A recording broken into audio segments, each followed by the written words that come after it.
que mon collègue et mon ami cher docteur Delbel a dit.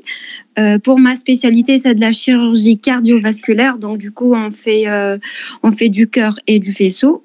Ça sous-entend que le cœur et le faisceau, c'est des entités complémentaires et solidaires. Pour le cursus, c'est comme toute spécialité chirurgicale en Tunisie, c'est 5 ans de formation. En gros, en fait, on a des stages obligatoires et des stages optionnels. Et en fait, je profite pour mettre le point sur le fait qu'un stage optionnel vaut mieux qu'on le fasse et qu'on ne permute pas, parce qu'il y a des choses qu'on ne se permet pas de se faire en internat et qui restent quand même des stages assez importantes. Et comme la cardiologie, parce qu'en fait, on ne peut pas gérer le cœur sans bien comprendre l'échographie, l'hémodynamique et une bonne interprétation des coraux et des scanners. Et donc, pour la durée de stage, comme j'ai dit, c'est 5 ans, avec 4 stages, 4 années obligatoires et des optionnels obligatoires comme la cardiologie. Et vous avez le choix, enfin, les étudiants, ils ont le choix de faire soit de la chirurgie thoracique ou vasculaire. Et il y a aussi le stage de chirurgie générale qui reste un optionnel obligatoire. Pour les terrains de stage, en fait, c'est pareil en chirurgie vasculaire. C'est les 5 terrains de stage qu'on connaît et que Dr Delbel vient de citer. Il y en a 3 sur le Grand Tunis. Il y a Ariana qui fait de la vasculaire et de la thoracique. C'est le centre un peu de référence de la chirurgie thoracique, qui n'est pas ma spécialité. Peut-être qu'un autre collègue il parlera de la chirurgie thoracique. Il y a aussi la cardiaque. Il y a la RAPTA où on fait de la chirurgie principalement de la cardiaque et de la vasculaire. Il y a l'hôpital militaire qui fait les 3. Il y a SOUS aussi qui fait la vasculaire, la cardiaque et la thoracique, et ISFAX pareil. Alors, on va rester méthodique. Ça, c'est pour les terrains de stage. Alors, pour ma spécialité, en fait, la chirurgie cardiaque, qui dit chirurgie cardiaque, en fait, c'est une chirurgie qui est en vogue.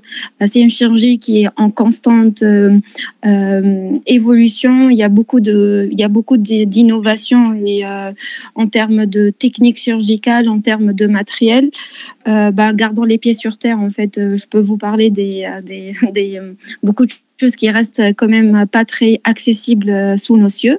C'est une chirurgie qui concerne le cœur et le vaisseau, aussi bien de l'adulte, des enfants, et en fait la chirurgie cardiaque pédiatrique, contrairement à beaucoup de gens pensent, voire même des médecins aussi, c'est pas de la chirurgie cardiaque en miniature. Vraiment, c'est par exemple si on parle aux États-Unis, en gros, en Amérique, c'est carrément une spécialité différente. La chirurgie cardiaque pédiatrique, c'est une spécialité à part entière.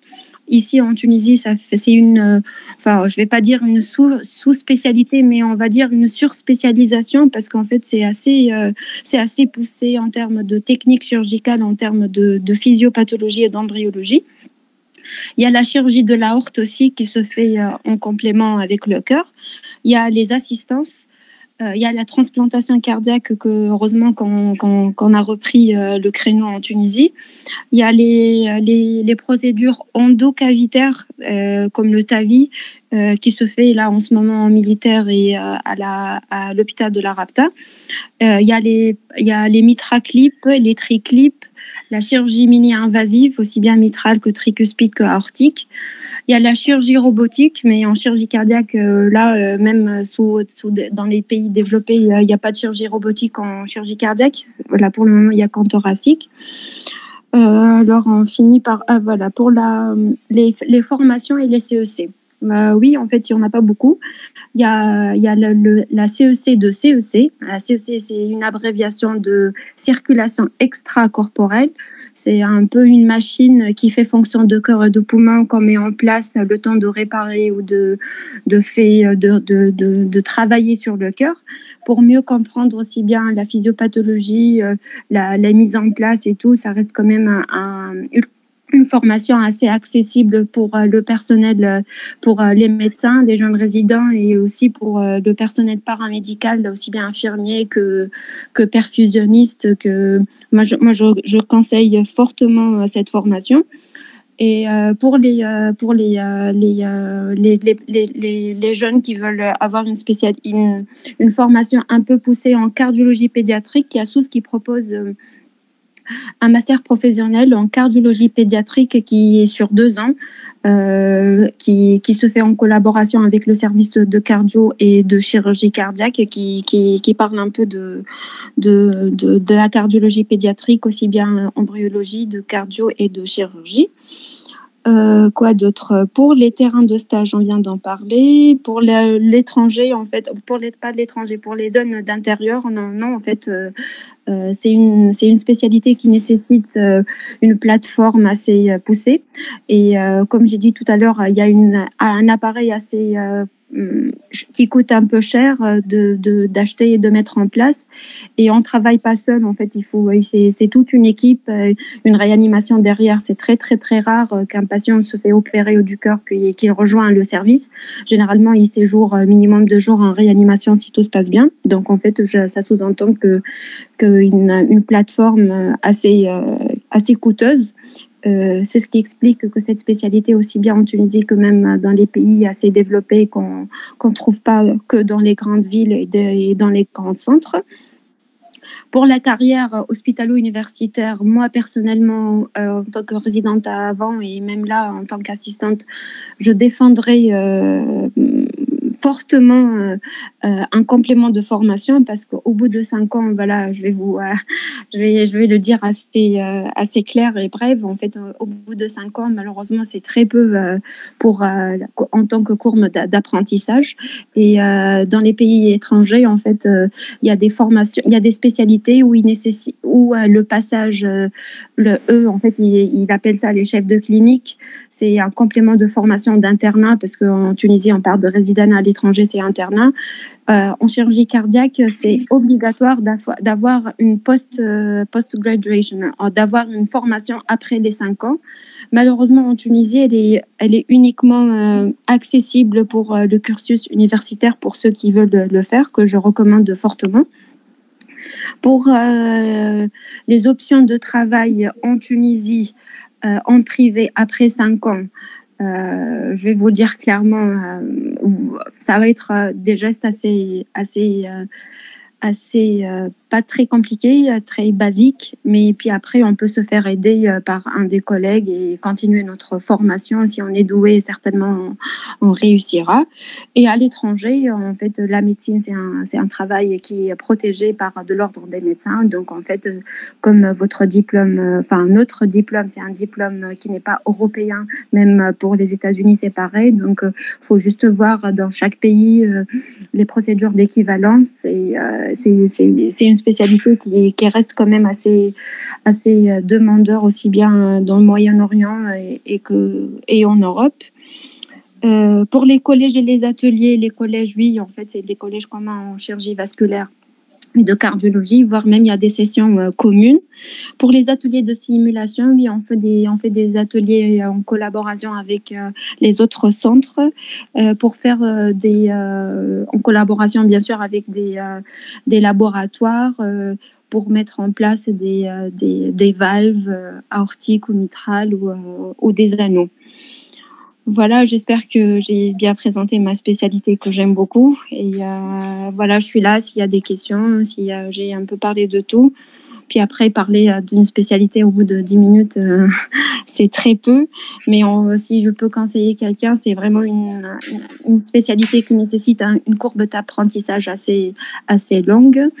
Si vous voulez faire de l'argent, en fait, c'est pas tout de suite. Et puis après, si vous aimez ça, oui. Si on parle un peu de la formation et des urgences, dans les centres que je viens de citer en Tunisie, c'est une spécialité commune dans le sens où le résident, s'il va assurer des gardes, il y aura des urgences aussi bien vasculaires que cardiaques, et presque plus que 80% des urgences, c'est des urgences vasculaires. Quoi qu'on fait des dissections type A, des thromboses de valves et tout, ça se fait en urgence, oui. C'est une spécialité, oui, qui est assez demandeuse en termes de temps et d'implication. Mais voilà, s'il y a des questions, je suis là. Allô? Oui, on vous entend. Merci infiniment. Je pense que vous avez fait le tour. C'est une spécialité assez passionnante et puis surtout qui a pris beaucoup d'essor dernièrement avec donc la réussite de Greffe-Cœur. Bravo pour tout ce que vous avez réalisé un peu partout. Oui, on aimerait bien que ça se maintienne, en fait, que tous les centres peuvent accéder à cet exploit et d'améliorer en fait la prise en charge locale avec l'avènement aussi de la biologie délocalisée, je pense. Donc, si on la développe, c'est sûr que ça va booster. Oui, c'est le projet en fait. Et puis après, si on parle de transplantation cardiaque, faut aussi parler et mettre le point sur les assistances qui restent quand même en Tunisie. On est plutôt sur les assistances de courte durée. Et si on peut proposer des transplantations et des assistances de courte durée, ça sous-entend qu'il faudrait aussi qu'on développe les assistances de longue durée. C'est un peu ce qu'il y a entre les courtes et la transplante, que c'est un projet qui est en cours de mettre en œuvre. Et il y a des financements derrière et peut-être que dans un futur qui reste assez proche, on espère aussi mettre des LVAD, des Left Ventricular Assistance Device pour l'abréviation. Le matériel, est-ce que le matériel nécessaire pour un bloc de chirurgie cardiaque, est-ce que c'est disponible en Tunisie? Est-ce qu'on a le matériel nécessaire pour que un futur résident assure une formation adéquate. Et adéquate, voilà. Adéquate, oui. Puis après, oui, pour dire formation, en fait, il faut du matériel, certes. Le matériel est là, mais en fait, moi personnellement, je trouve que les terrains de stage, en fait, ils sont très peu pour cette spécialité. Quoi qu'on essaie de faire de notre mieux. Mais puis après, c'est assez coûteux de mettre en œuvre des nouveaux centres de chirurgie cardiaque. Parce qu'en fait, comme je l'ai dit, en fait, ça suffit pas d'avoir des fils et des personnels. En fait, il faudra un milieu de réanimation dédié pour ça. On peut pas faire de la chirurgie cardiaque sans offrir une assistance de courte durée, parce qu'on sait très bien qu'il y a beaucoup il y a une part des patients en fait qui nécessitent de l'assistance per et post-opératoire. Et là, pour le moment, pas à mes connaissances qu'il y aurait un centre de chirurgie cardiaque dans un hôpital universitaire nouveau, là, pour le moment. Alors, en fait, pour la question, est-ce que le matériel, il est disponible pour la formation? Oui, c'est pas les patients qui manquent. Et puis après, le nombre, avec la liste d'attente qu'on a pour avoir les rendez-vous et tout, c'est pas les patients qui manquent et c'est pas les... excusez-moi. Et c'est pas la variabilité, surtout en termes de chirurgie cardiaque pédiatrique. Et il y a aussi des conventions avec le ministère de la Santé pour avoir des missions étrangères qui viennent pour un peu le mixing de connaissances, et c'est bidirectionnel, aussi bien qui vient. Il accède à nos hôpitaux et on travaille en collaboration aussi bien en Tunisie ou dans d'autres centres étrangers.